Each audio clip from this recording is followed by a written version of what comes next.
Five Nights at Freddy's, The Silver Eyes by Scott Cawthon and Carol Breed Wesley. Chapter 1. He Sees Me.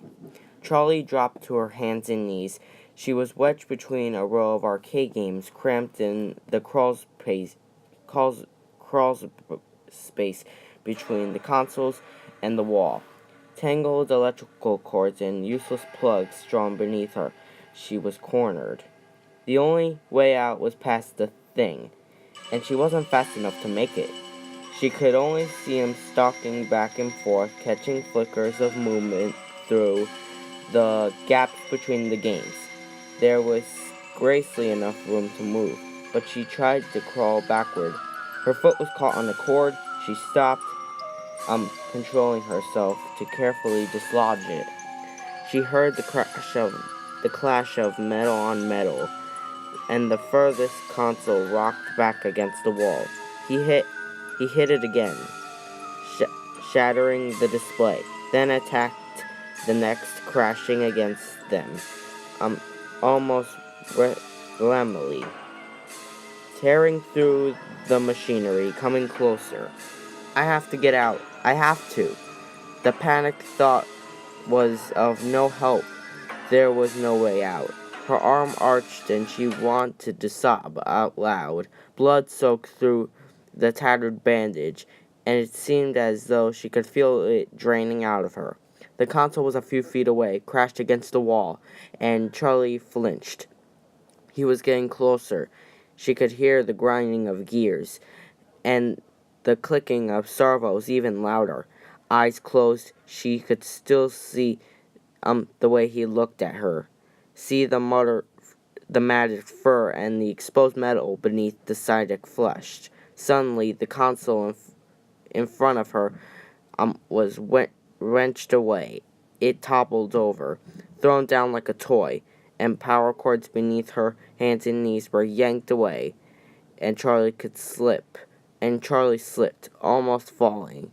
She caught herself, and looking just in time to see the downward swing of the hook.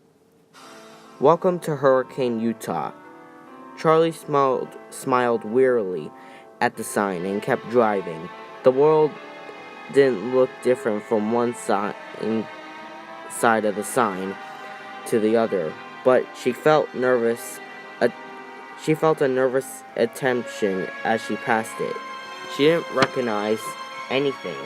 Then again, she hadn't really expected to. Not this far, at the edge of town, where it is all highway and empty space. She wondered what the others would look like, who they were now. 10 years ago, they'd been best friends. And then it happened, and everything ended, at least for Charlie. She hadn't seen any of them since they were 7 years old. They had written all the time as kids, especially Marla, who wrote and she talked fast and introverted.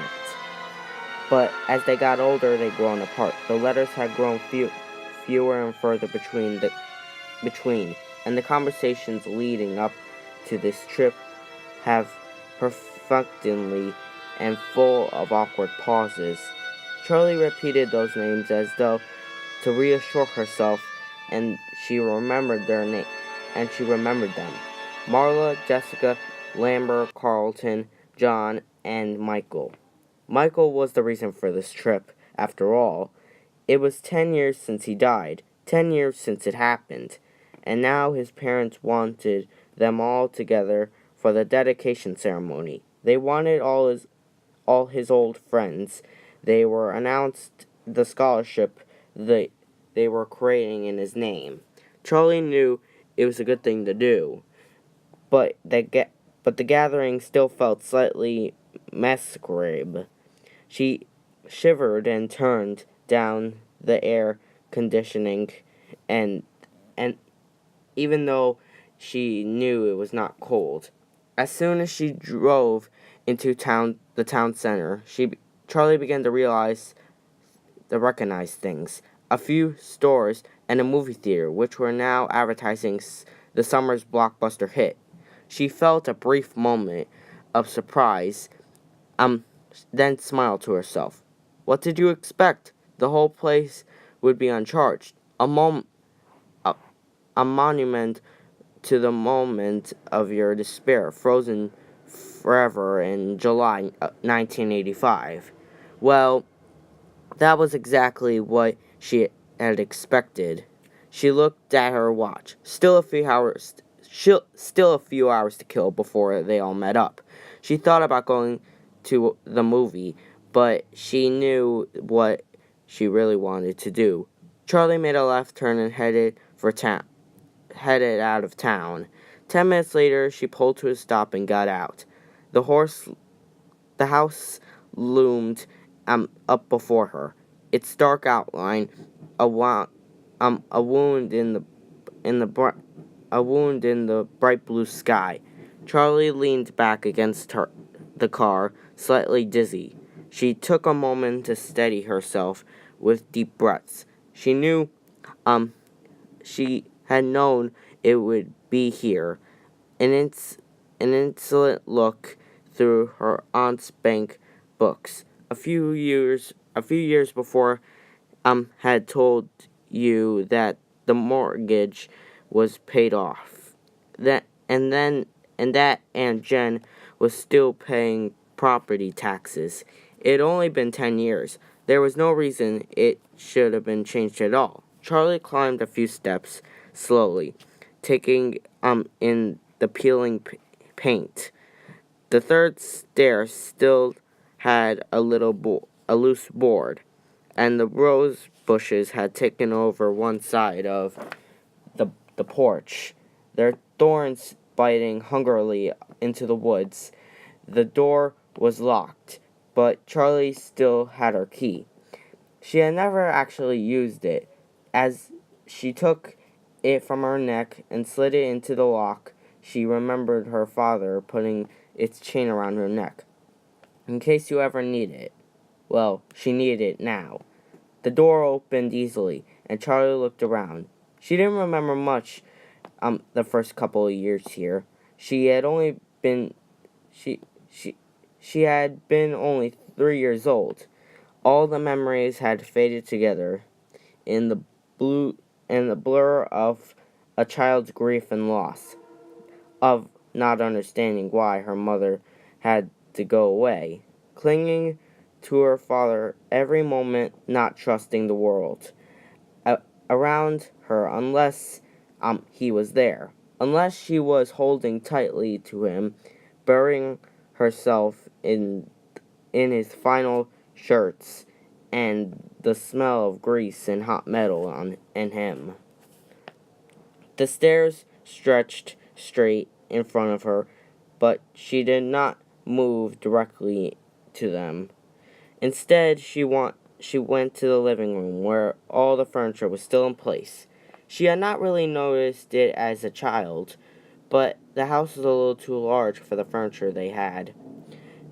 Things were spread out too widely in order to fill the space.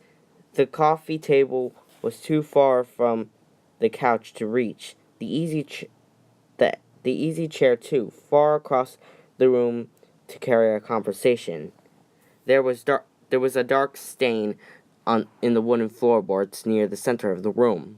Charlie stepped around it and went to the kitchen, where the cupboards had only a few pots, pans, and dishes. Charlie had never felt a lack of anything as a child, but it seemed now that the unnecessary anomaly of the house was still an apology. The attempt of a man who had lost so much to give her daughter what he could. He'd always had a way of overdoing what he did. The last time she was here in the house, it had been dark, and everything felt wrong. She had carried up the stairs to her bedroom, although she was 7 years old, and could have gone quicker.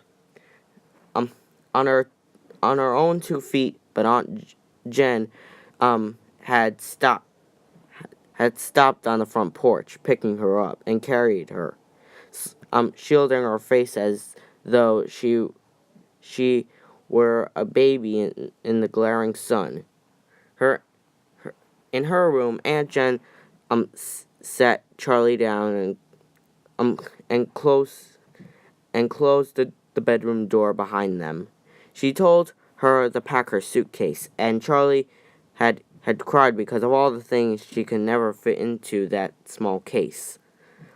"We could come back for the rest later," Aunt Jen said, her in the her her her impatience leaking through as Charlie hovered intensely at her dresser, trying to decide which t-shirts to bring along. They had never come back for the rest. Charlie mounted the stairs, heading for her old bedroom.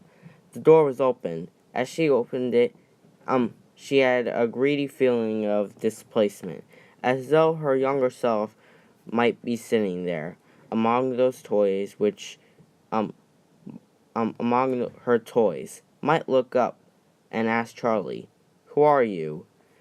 Charlie went in.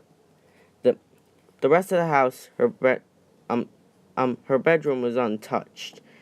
The walls were pale pink, and the ceiling which sloped dramatically on one side to follow the line of the roof, which was painted to match her old bed, still stood against the wall beneath the large window. The mattress was still intact, though the sheets were gone. The window was cracked, slightly open, and broadening lace curtains wavered in the gentle breeze from outside. There was a dark water stain in the paint beneath the window, where the weather had gotten over the years, betraying her house neglect. Charlie climbed onto the bed and forced the window shut. It obeyed with a screech, and Charlie stepped back and turned her attention to the rest of the room, to her father's creations. The first night at the house, Charlie had been afraid to sleep alone. She did not remember the night, but her father told her about how it often enough, and that the story had taken on the quality of memory. She sat and wailed until her father came to find her, until he scooped her up and held her, and promised he would make sure she was never alone again. The next morning he took her by the hand and led her to the garage, where he sat to work keeping that promise. The first inventions were a purple rabbit, now gray with age from years of sitting in the sunlight. Her father had named him Theodore. He was the size of a 3-year-old child. He sat at the time, and he had plush fur, shining eyes, and a damper red bow tie. He didn't do much. He only waved a hand, tilted his head to the side, and his father's voice, "I love you, Charlie." But it wasn't enough to give her a night watcher, someone to keep her company when she could not sleep. Right now, Theodore sat in a white wicker chair in the far corner of the room. Charlie waved at him, but not active. He did not wave back.